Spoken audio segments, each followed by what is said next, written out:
नमस्कार, जय महाराष्ट्र. माझं नाव अखिलेश शुक्ला. मी योगीधाम अजमेरा हाईट्स 1ला राहतो.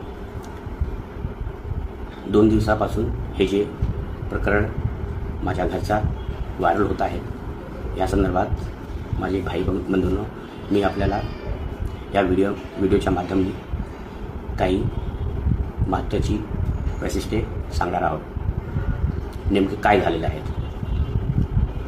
माझे भावांनो,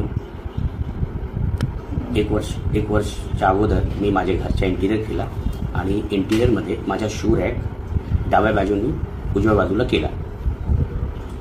त्याच्यानंतर हे देशमुख फॅमिली ज्यांचा फ्लॅट नंबर 404 आहेत आणि कलवीकट्टे फॅमिली ज्यांच्या फ्लॅट 403 आहेत, ह्या दोघांनी खूप त्याच्यामध्ये वादविवाद करून ऑब्जेक्शन घेतला आणि आम्हाला 1 वर्षापासून त्रास देत होतो की हा तुम्ही शू रॅक इथे का केला आहे.